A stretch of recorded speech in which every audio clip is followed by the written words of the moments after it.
penduduk dia semuanya bertangan kiri.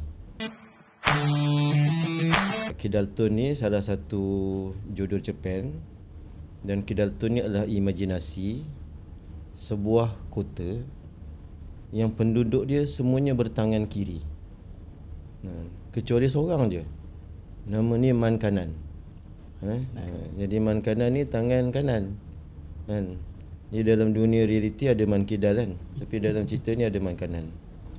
Jadi dalam cerita ni sebenarnya saya nak cuba menggambarkan bagaimana satu rombongan buat lawatan ke kota ni untuk menyaksikan kehidupan orang-orang bertangan kidal. Okey. Tetapi dia bukan sekadar cerita. Ada falsafah yang tersirat. Tanpa disedari, rupa-rupanya